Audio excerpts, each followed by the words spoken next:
భారతదేశం వ్యాప్తంగా 75వ independence day జరుపుకోవడం జరిగింది.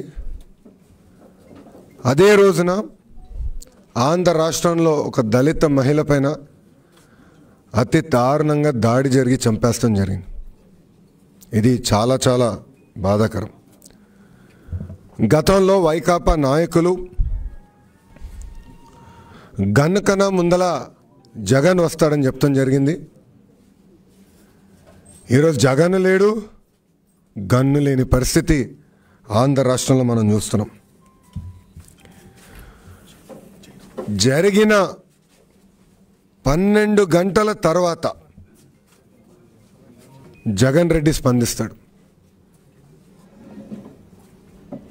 ఇది నిజంగానే చాలా చాలా బాధాకరం.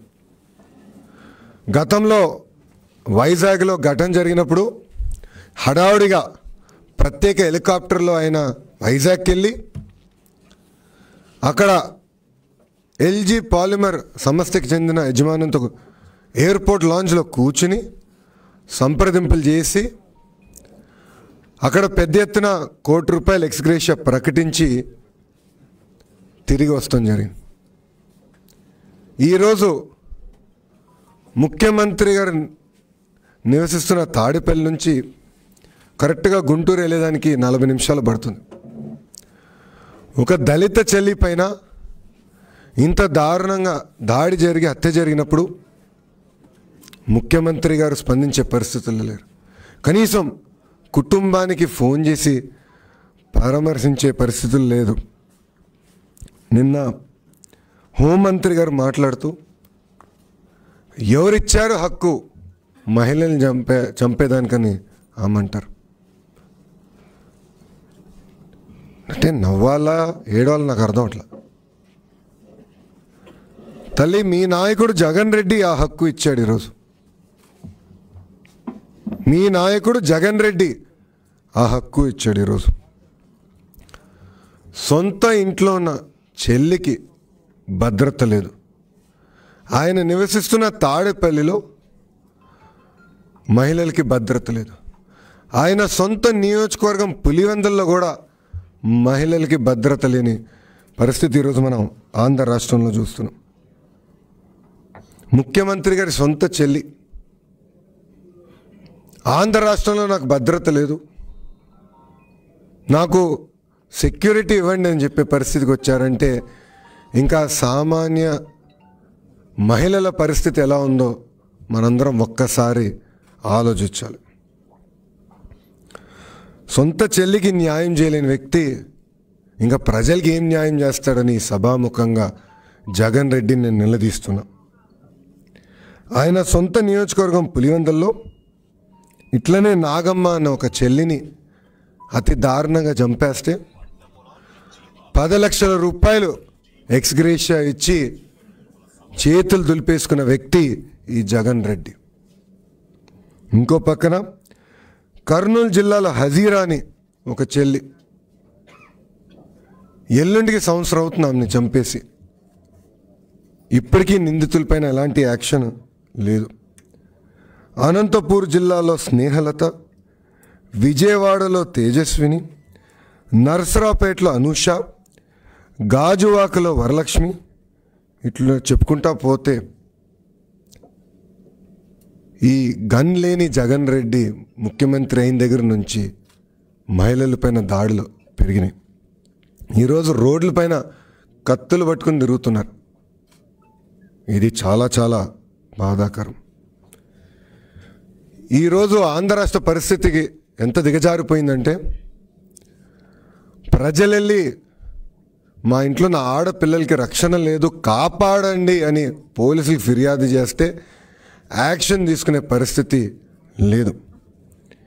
ఈరోజు ఏకంగా వైకాపా నాయకులు, కార్యకర్తలు మహిళల్ని కించపరిచే విధంగా మాట్లాడుతూ మనందరం చూస్తున్నాం. ఒక మంత్రి అంటాడు నీ అమ్మ మొగుడని. ఆ మంత్రి గారు నేను అడగదలుచుకున్నా, మీ తల్లిని కూడా ఇట్టనే పిలుస్తారని అడగదలుచుకున్నా, నేను సూటిగా ప్రశ్నించదలుచుకున్నా. ఇంకో పక్కన ప్రజల సమస్యల తరపున మా నాయకురాలు పోరాడుతుంటే వాళ్ళపైన అసభ్యంగా సోషల్ మీడియాలో పోస్టులు పెడుతున్నారు. వేలాది కంప్లైంట్లు ఇచ్చాం మేము, ఇప్పటికీ ఎలాంటి యాక్షన్ లేదు. ఇక్కడ అనిత గారు కూడా ఉన్నారు. అన్ని రకాలుగా అవమానిస్తున్నారు. కానీ ప్రజల తరపున మేము పోరాడుతున్నామే అని చెప్పినా కూడా ఈరోజు పోలీస్ యాక్షన్ తీసుకోలేదు. ఇంకో పక్కన సోషల్ మీడియాలో పెద్ద ఎత్తున మా సోషల్ మీడియా కార్యకర్తలు ట్వీట్లు పోస్టులు పెడుతుంటే వాళ్ళపైన కూడా అసభ్యంగా వైకాపా నాయకులు కార్యకర్తలు మాట్లాడటం చాలా చాలా బాధాకరం. ఈరోజు మీరు ప్రవర్తిస్తున్న తీరు వల్లనే మహిళల పైన దాడులు పెరిగినాయి. ఈ గన్ లేని జగన్ ముఖ్యమంత్రి అయిన దగ్గర నుంచి దాదాపు 500 మంది మహిళల పైన దాడులు జరిగినాయి. అంటే 2 రోజులకు ఒకసారి ఒక దాడి జరుగుతుంది. ఎందుకు ఈ ప్రభుత్వం స్పందించట్లేదని నేను అడుగుతున్నా. గత 2 సంవత్సరాలుగా ఇన్ని దాడులు జరుగుతుంటే మీరు చెప్తున్నారే దిశా చట్టం అని, ఆ చట్టం కింద కనీసం ఒక్కడికైనా శిక్ష పడిందా అని ఈ ప్రభుత్వాన్ని నేను నిలదీస్తున్నా. దిశ చట్టం తీసుకొచ్చినప్పుడు దిశ యాప్ తీసుకొచ్చాం అని పెద్ద పెద్దన యాడ్లు ఇచ్చారు. నేను వివరాలు కనుక్కుంటే ఒక సాక్షి పత్రికకి, సాక్షి ఛానల్కి 30 కోట్ల రూపాయలు విలువైన దిశకు సంబంధించిన యాడ్లు ఇస్తాం జరిగింది. అంటే ఈ దిశా చట్టం ఎందుకు తీసుకొచ్చారంటే కేవలం ఆయన ఛానల్ పేపర్కి డబ్బులు ఇచ్చేదానికి తప్ప ఆ చట్టం వల్ల మహిళలకి ఎలాంటి భద్రత లేని పరిస్థితి ఈరోజు ఆంధ్ర రాష్ట్రంలో ఉంది. వాళ్ళ సొంత ఎంపీ మాధవ్ గారు పార్లమెంట్లో అడిగారు దిశా చట్టం గురించి. అక్కడ కేంద్ర ప్రభుత్వం చాలా స్పష్టంగా చెప్పింది. మేము ఇప్పటికీ చాలా వివరాలు కోరాం, రాష్ట్ర ప్రభుత్వానికి మేము తిరిగి రాసాం, కానీ ఆంధ్ర రాష్ట్ర ప్రభుత్వం నుంచి ఎలాంటి స్పందన లేదు అని కేంద్ర ప్రభుత్వం కూడా పార్లమెంట్లో చెప్తాం, మనందరం చూస్తాం జరిగింది. ఈరోజు నేను రమ్యశ్రీ కుటుంబాన్ని కలిసినప్పుడు వాళ్ళ తల్లి బాధ, ఆవేదన, నిజంగా నేనేం చెప్పినా దానికి న్యాయం చేసేవాడు. అవును, సామాన్య దళిత కుటుంబం, 2 కూతుర్ని పై చదువులు చదివించి, పెద్ద అమ్మాయేమో బీ ఫార్మసీ, చిన్న అమ్మాయేమో బీటెక్ చదివించి, వాళ్ళలాగా కూలీగా పనిచేయకూడదు, మా బిడ్డలు ప్రయోజకులుగా మారాలి, మంచి ఉద్యోగాలు రావాలని అహర్నిశలు కష్టపడి త్యాగాలు చేసి పిల్లలు చదివిస్తే ఈరోజు ఒక్కడు అతి దారుణంగా రమ్యశ్రీని చంపేస్తాం. చాలా చాలా బాధాకరం. ప్రభుత్వం స్పందించిన తీరు కూడా చాలా దారుణం. నిన్నటి నుంచి చూస్తున్నాం, రమ్యశ్రీ పైన అనేక ఆరోపణలు చేశారు. దాని తర్వాత మంత్రులు, ప్రభుత్వ యంత్రాంగం హడావుడిగా వచ్చి 10 లక్షల రూపాయలు చెక్ చేతుల్లో పెట్టి వాళ్ళు బాధ్యత దులుపుకుని పారిపోయే పరిస్థితి మనందరం ఈరోజు చూసాం. నేను ఈరోజు జగన్ రెడ్డి గారిని ఒకటి అడగదలుచుకున్నా. ఆయన కూడా 2 కూతుర్లు ఉన్నారు. ఇదే పరిస్థితి మీ కుటుంబం జరుగుంటే మీరు ఇలానే స్పందించేవారా అని సూటిగా ప్రశ్నించదలుచుకున్నా. అంటే ఒక చెల్లి జీవితం విలువ 10 లక్షల రూపాయల జగన్ రెడ్డి గారిని అడుగుతున్నా. ఈరోజు మీరు శాసనసభలో దిశా చట్టం గురించి పెద్ద పెద్ద మాటలు చెప్పారే, ఎందుకు ఈరోజు ఆ చట్టం కింద 21 రోజుల్లో ఏ నిందితుడిని మీరు అరెస్ట్ చేయలేకపోయారో, శిక్షించలేకపోయారని నేను అడుగుతున్నా. ఇన్ఫ్యాక్ట్ నర్సరావుపేటలో అనుషాని చంపిన వ్యక్తి ఈరోజు బెయిల్ పైన రోడ్ల మీద తిరుగుతున్నాడు. మళ్ళీ దానికి మీరు ఎలాంటి సమాధానం చెప్తారని ఈ ప్రభుత్వాన్ని నేను నిలదీస్తున్నా. ఈరోజు తెలుగుదేశం పార్టీ తరపున మేమందరం ఆ కుటుంబాన్ని పరామర్శించేదానికి వెళ్ళాం.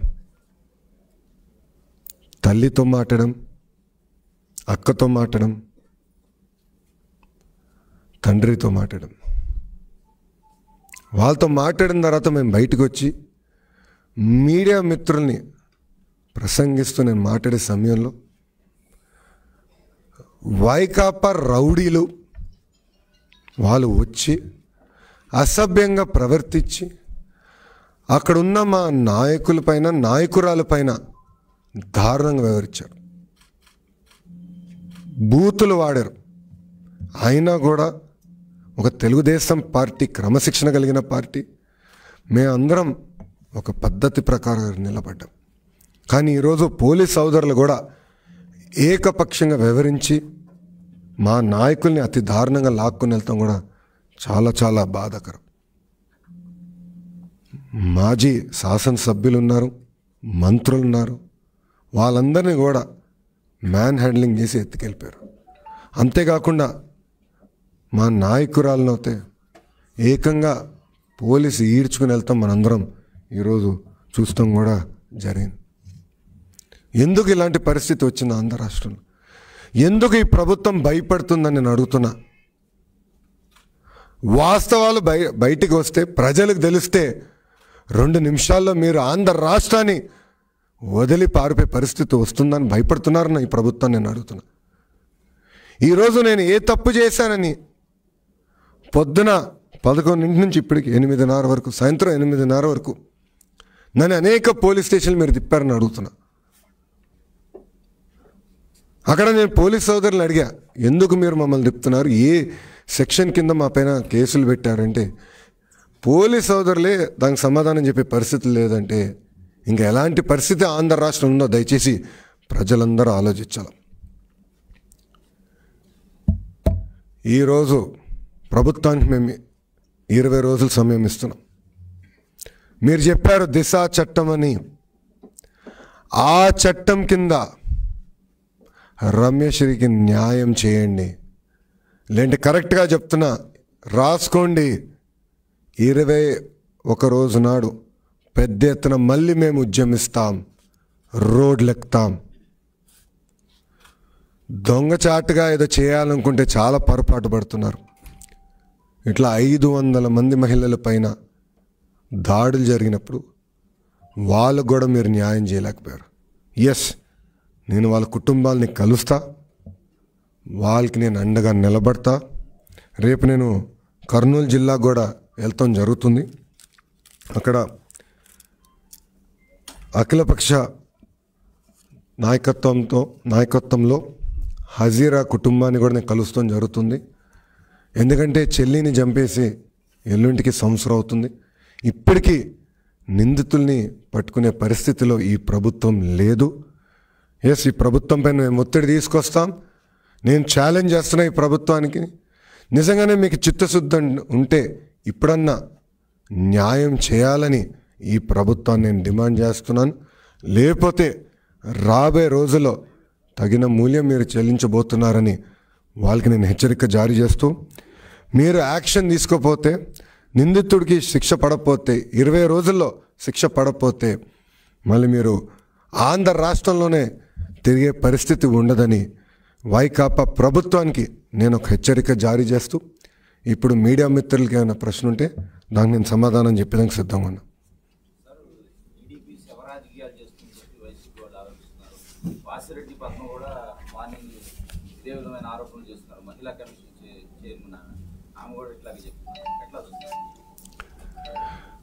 ఒక కుటుంబంలో ఒక కూతురు కోల్పోయిన బాధ. నిన్న వాళ్ళ తల్లితో, తండ్రితో, అక్కతో మాట్లాడినప్పుడు, అన్న మీరు రాండి, మాకు అండగా నిలబడండి అని వాళ్ళు చెప్తాం జరిగింది. వాళ్ళ కోరిక మేరకు నేను ఈరోజు వచ్చి వాళ్ళని పరామర్శించాను. బయటకు వచ్చి ప్రెస్ మీట్ పెట్టబోయాను. ఎందుకు ఇంత ఓవర్ యాక్షన్? మీ చేతగాంతనం వల్లనే ఇంతమంది మహిళలు వాళ్ళ జీవితం కోల్పోతున్నారు.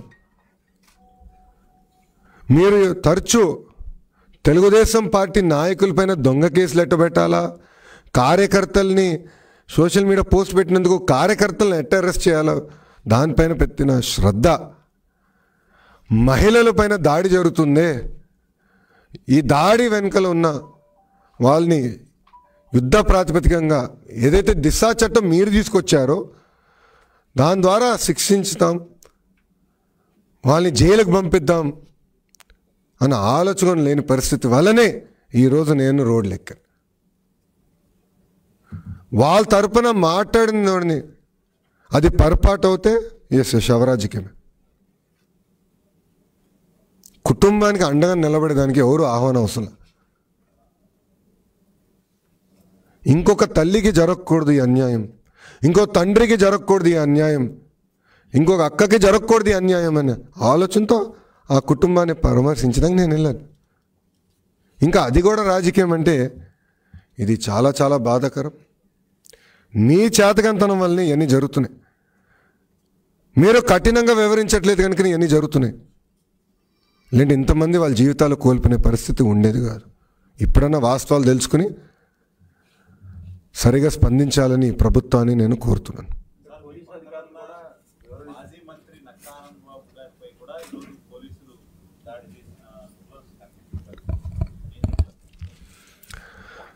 ఈరోజు మీరు చూస్తే ఆనంద్ బాబు నన్ను అయితే చాలా దారుణంగా పోలీస్ సోదరులందరూ లాక్కుని వెళ్తాం, ఆయన పైన చేయేస్తాం కూడా జరిగింది. ఈరోజు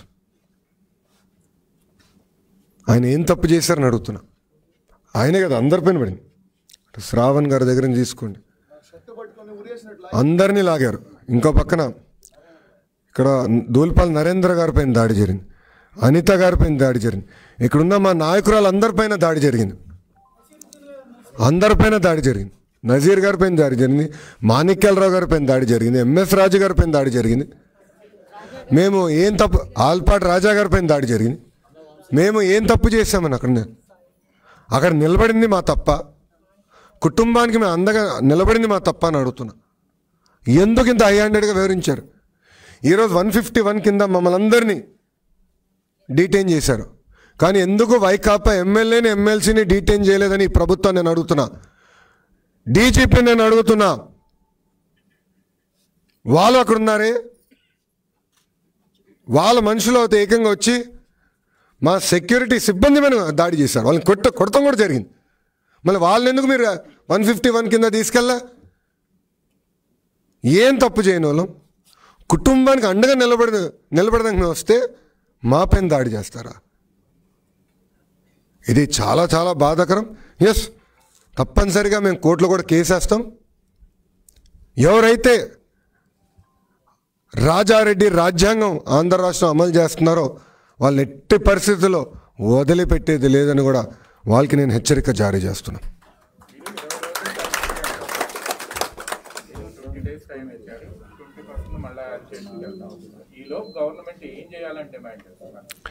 దిశా చట్టంలో ఏముందండి?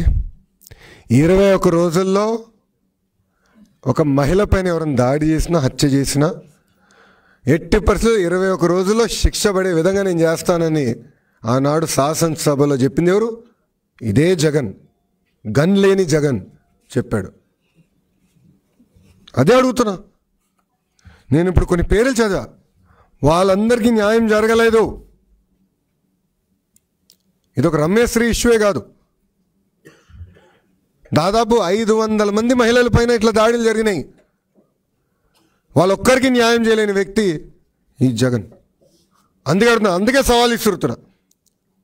ఎస్, నువ్వు మొగాడవుతే చెయ్యి, 21 రోజుల్లో ఆ నిందితుడికి శిక్ష పడే విధంగా చెయ్యి, లేదంటే ఎస్ ఉద్యమిస్తాం. ఎందుకంటే ఆ రోజు మీరే హామీ ఇచ్చారు, ఆ హామీ మీరు నిలబెట్టుకోవాలని కూడా వాళ్ళు చెప్తున్నారు. పోలీస్ యంత్రాంగం ఉదయం ప్రెస్ కాన్ఫరెన్స్ పెట్టారు, డిఐజీ, ఇద్దరు ఎస్పీ కూడా ఉన్నారు. ఈ కేసు విషయంలో వెంటనే నిందితుని అరెస్ట్ చేశామని చెప్తున్నారు. ఎవరైతే పోలీసు అధికారులు దాంట్లో భాగస్వామ్యం ఉందో వారికి కొంత అవార్డు కూడా ఏదో ప్రకటించారు. మొత్తం కూడా ఇష్యూని మేము చాకచక్యంగా హ్యాండిల్ చేశాము, 10 లక్షలు చెక్ ఇచ్చాము, వారి కుటుంబానికి న్యాయం చేశామని చెప్తున్నారు. అదేవిధంగా పొద్దున జరిగిన సంఘటనలో కూడా మీదే తప్పు అనే విధంగా వారు చెప్తున్నారు. మా తప్పేంటని అడుగుతున్నా. అందుకే కదా 151 ఇచ్చి ఇంటికి పంపించారు. తప్పు చేస్తుంటే మమ్మల్ని బయట వదిలిపెట్టేవారని అడుగుతున్నా. మేము ఏం తప్పు చేయలేదు కనుకనే 151 ఇచ్చి పంపించారు. ఎతికారు, విజువల్స్ అన్నీ పైనుంచి కిందకి తిప్పారు. అక్కడ పోలీస్ స్టేషన్లో కూర్చున్నప్పుడు మాకు చెప్పారు, సార్ బాగా అశ్రద్ధ చేస్తున్నారు, మేము ఎట్టి పరిస్థితుల్లో ఈరోజు ఇంటికి వెళ్ళినారని. వాళ్ళందరూ నవ్వుతూ ఒకటే చెప్పా, చట్టాన్ని ఉల్లంఘిస్తాం మా బ్లడ్లో లేదు బ్రదర్ అని చెప్పా. అదే అయింది ఈరోజు, గుర్తుపెట్టుకోండి, అదే జరిగింది ఈరోజు. పోరాడాం మేము, కుటుంబం తరపున మేము పోరాడాం. నేను అడుగుతున్నా, నర్సరావుపేటలో అనుష కూడా రిటర్న్ చేశారండి. ఆ రోజు మా మహిళా నాయకురాలే, అందరం వెళ్ళారు. వెళ్ళి అక్కడ నిలబడి ఆ రోజు వాళ్ళందరూ పోరాడితేనే ఇట్లనే 10 లక్షల రూపాయలు ఇచ్చి ఎస్ ఇమ్మీడియట్గా మేము శిక్షిస్తాం, 21 రోజుల్లో మేము యాక్షన్ తీసుకుంటామని చెప్పాడు. ఇప్పుడు కుర్రోడు రోడ్ల మీద హాయిగా తిరుగుతున్నాడు, బెయిల్ తీసుకుని తిరుగుతున్నాడు. పోలీసులు అడుగుతున్నా, ఏం చేస్తున్నారు అంటే దిశ చట్టం ఉందా లేదా? మహిళా హోంమంత్రి గారు ఉన్నారు కదా, అంటే మహిళ ముఖ్యమంత్రి హోంమంత్రి నాకు కొంచెం డౌట్గా ఉంది, కానీ ఉన్నారు కదా. ఉన్నప్పుడు ఆమె కూడా ఒక బాధ ఆవేదన ఉండాలి కదా. ఇంత మహిళల పైన దాడి జరుగుతుంది, యాక్షన్ తీసుకోవట్లేదు, దిశ చట్టం ఎందుకు అమలు అవట్లేదని ఒక్కసారన్నా తల్లి సమీక్షించిందా? సమీక్ష జరిగిందా? మళ్ళా ఎట్లండి ఇట్లా? మేము ఏం తప్పు చేసామండి? 151 ఇచ్చారు చెప్పండి, ఏం తప్పు చేసాం మేము ఈరోజు? ఒక దళిత కుటుంబానికి అండగా నిలబడి నేను చేసిన తప్ప అని అడుగుతున్నా. నిన్న తెలిసిన వెంటనే ఆ కుటుంబంతో మాట్లాడింది నేను చేసిన తప్ప అని అడుగుతున్నా. ఎందుకు ఈరోజు కూడా ఇప్పటికీ ముఖ్యమంత్రి మాట్లాడలేదని అడుగుతున్నా. ఇంకో మాట చెప్తా, రమ్యశ్రీ తండ్రి నాకు చెప్పింది ఏంటో బయట, అన్నా ఈ 10 లక్షల రూపాయల చెక్ నాకు వద్దు, పోలీసులు లేని 10 లక్షల రూపాయలు చెక్ ఇస్తా, కుర్రోడు నాకు ఇమ్మనండి. అది ఒక తండ్రి ఆవేదన, అది ఒక తండ్రి ఆవేదన. అది కాకుండా మేము 10 లక్షల రూపాయలు చెక్ ఇచ్చామే, మా బాధ్యత అయిపోయింది అనుకుంటాం, చాలా పొరపాటు. అదే భ్రమలో ఈరోజు ఈ ప్రభుత్వం ఉంది. గతంలో హజీరా ఇష్యూ అదే అయింది. అనేక సందర్భాలు ఇట్లనే చేసి చేతులు దులిపేసుకుని పారిపోయారు. మళ్ళీ అదే అడుగుతున్నా పోలీస్ సోదరులు ఎవరైతే ప్రెస్ మీట్ పెట్టారు, ఎందుకు మీరు వైకాపా నాయకులను అక్కడ అరెస్ట్ చేయలేదండి? ఎందుకు మీరు ఆనంద్ బాబు గారిని అంత దారుణంగా పట్టుకెళ్లాల్సి వచ్చింది? ఎందుకు అనిత గారిని అట్లా పట్టుకెళ్ళారు? మా రాజుగారు ఏం తప్పు చేశారని మీరు అటు తీసుకెళ్లారు? ఇది కరెక్ట్ కాదు. ఇప్పుడన్నా పోలీస్ సోదరులు వాస్తవాలు తెలుసుకోవాలి. నేను అడిగాను ఎస్పీ గారిని, ఎస్పీ గారు నన్ను ఎందుకు తీసుకెళ్తున్నారని అడిగితే, మీరు హాస్పిటల్ దగ్గరికి వెళ్ళారు, మీరు గొడవ చేశారన్నాడు. నిన్న చాలా బాధేసిన ఎస్పీ గారు, నేను హాస్పిటల్కి వెళ్ళలేదు, మీకు అంత కూడా తెలియపోతే ఎట్లా అని అడిగా. పాప ఎస్పీ గారు కనీసం నేను హాస్పిటల్కి వెళ్ళలేదో తెలియదు. నేను చెప్పి ఏకంగా వచ్చాను, కుటుంబం ఇంటికి వెళ్ళాను, నేను హాస్పిటల్ కూడా వెళ్ళలేదా, మీకు అంత కూడా తెలియకపోతే ఎట్లా అని చెప్పా. అలా ఉంది యంత్రాంగం ఆంధ్ర రాష్ట్రంలో. అంటే ఒక వ్యక్తిని అరెస్ట్ చేసే ముందర అతను ఎక్కడికి వెళ్ళాడో తెలీదు, ఏం చేశాడో తెలీదు, పట్టుకెళ్ళారు, పోలీస్ స్టేషన్ చుట్టూ తిప్పారు, చివరి పార్టీ ఆఫీస్కి వచ్చేదానికి కూడా అడుగడుగున ఇబ్బంది పెట్టారు, ఊరంతా తిప్పారు, 3 గంటలు రోడ్డు మీద తిప్పారండి మమ్మల్ని, చివరికి పార్టీ ఆఫీస్కి రానిచ్చారు. ఏం తప్పు చేయలేదు కనుకనే ఈరోజు మేము మీ ముందర నిలబడి మాట్లాడగలుగుతున్నాం.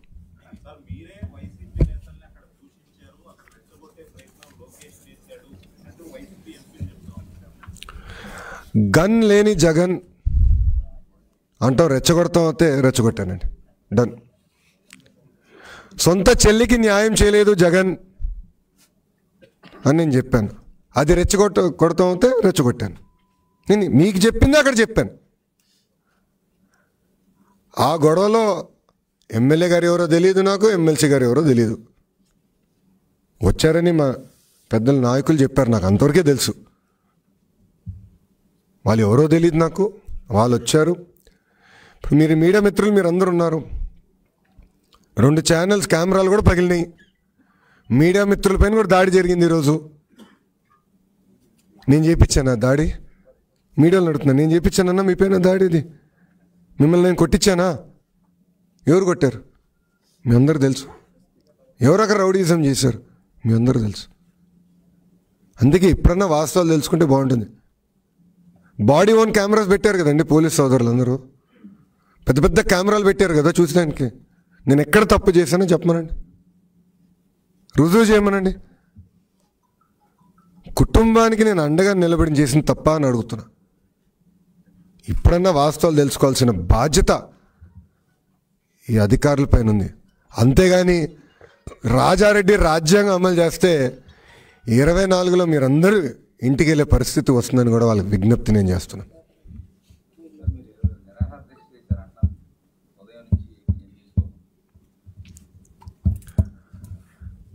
అంటే ఈరోజు తల్లిని కలిసినప్పుడు నిజంగా నాకు చాలా బాధ కలిగింది.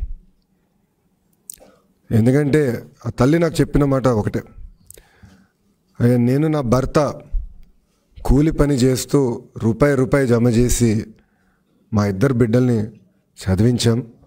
ఒక అమ్మాయిని బీ ఫార్మసీ, ఇంకో అమ్మాయి బీటెక్ చదివించాం అని చెప్తాం జరిగింది. నిజంగానే వాళ్ళున్న బాధ ఆవేదన చూసినాక వాస్తవంగా తినబుద్ధి అవ్వలే. ఒక రాజకీయ నాయకుడిగా ఆ కుటుంబానికి ఎలా భరోసా ఇవ్వాలని కూడా నిజంగా నాకు చాలా బాధ కలిగింది. నిన్న వాళ్ళతో మాట్లాడినప్పుడు కూడా ఒక మాట్లాడి నాకు మాట్లాడలేకపోయాను ఫోన్ చేసినప్పుడు. ఎందుకంటే చెల్లి ఏం తప్పు చేయలేదు, అలాంటిది ఆమె జీవితం హఠాత్తుగా ఒకడు వచ్చి తీసుకెళ్ళిపోతామని చాలా బాధకరం. అందుకే వాళ్ళకి సంఖ్యభావం తెలిపేదానికి ఈరోజు నేను ఏం తీసుకోలేదు.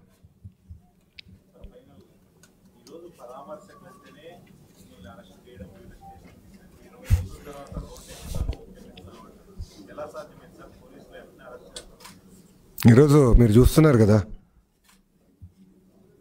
నన్ను పోలీస్ స్టేషన్లో పెట్టచ్చు కానీ మా కార్యకర్తలు ఇంట్లో పెట్టలేడు కదండి.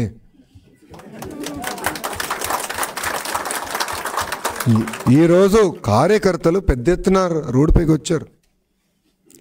ఇంకో గంట పోలీస్ స్టేషన్లో పెట్టుంటే ఇబ్బందులు ఎదుర్కొనేవారేమో పోలీస్ సోదరులు కూడా. అంత పెద్ద ఎత్తున కార్యకర్తలు తరలి వచ్చారు. అంతేకాకుండా లీగల్ సెల్ నుంచి కూడా లాయర్లు అందరూ కూడా వచ్చి మాకు అండగా నిలబడ్డారు. మీరు మా గొంతు నొక్కొచ్చేమో కానీ మా బలం మటుకు మీరు ఆపలేరు. మేము ప్రజల తరపున పోరాడుతున్నాం, ప్రజలకు అండగా మేము నిలబడతాం. ఒక లొకేషన్ ఆపితే 1,00,000 మంది కార్యకర్తలు రోడ్డుపైకి వస్తారు. 1,00,000 మంది కార్యకర్తల్ని మీరు ఆపితే మాకున్న 70 లక్షల మంది కార్యకర్తలు రోడ్డెక్కుతారని ఈ ప్రభుత్వానికి నేను హెచ్చరిక జారీ చేస్తున్నా.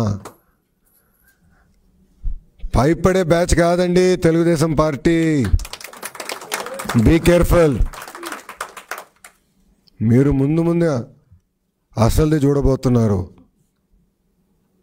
ఏదో మమ్మల్ని ఆపితే పోలీస్ స్టేషన్ తీసుకెళ్తే వీడ్చి లాక్కుని వెళ్తే మేము ఏదో ఇబ్బందికరంగా ఫీల్ అవుతాం అనుకుంటాం. చాలా చాలా పొరపాటు మీరు పడుతున్నారు. వడ్డీతో సహా మేము చెల్లిస్తాం, గుర్తుపెట్టుకోండి. వడ్డీతో సహా నేనే చెల్లిస్తా. Be careful. ఎస్, 20 రోజుల తర్వాత పెద్ద ఎత్తున మేము మళ్ళీ ఉద్యమిస్తాం. ఈ 20 రోజుల్లో నిజంగానే ముఖ్యమంత్రికి దమ్ము ధైర్యం ఉంటే ఆ హంతకుడిని శిక్షించమనండి. అప్పుడు మేము అందరం ఎస్ బాగా చేశారు, దిశా చట్టం ఉందని చెప్తాం. ఇప్పటికీ 500 మందికే మీరు న్యాయం చేయలేకపోయారు, సొంత చెల్లికే న్యాయం చేయలేకపోయారు. కనీసం రమ్యశ్రీకి న్యాయం చేయమని నేను విజ్ఞప్తి చేస్తున్నా.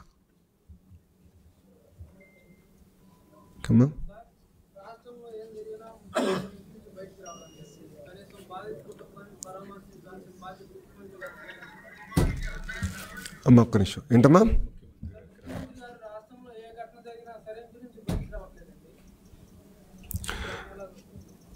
అంటే ముఖ్యమంత్రి గారు తాడేపల్లి ప్యాలెస్ నుంచి బయటకు అడుగు పెట్టట్లే కదా. ఆయన ఇంటి పక్కన ఒక మహిళ పైన అత్యాచారం జరిగితే వాళ్ళకి ఇప్పటికీ న్యాయం చేయలేని వ్యక్తి ఈ జగన్ రెడ్డి. ఒకరిని పట్టుకున్నారు, ఇంకోటి పట్టుకోలే, ఇంకా శిక్ష పడలా. అదేవిధంగా ఆయన సొంత నియోజకవర్గంలో ఒక దళిత మహిళ పైన దాడి జరిగితే ఇప్పటికీ న్యాయం చేయలేకపోయాడు ఈ జగన్ రెడ్డి.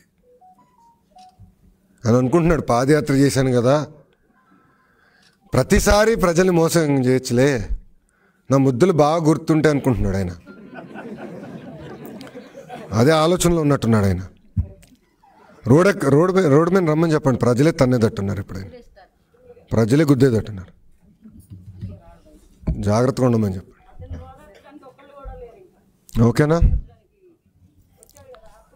అందరికీ నమస్కారం. జై హింద్.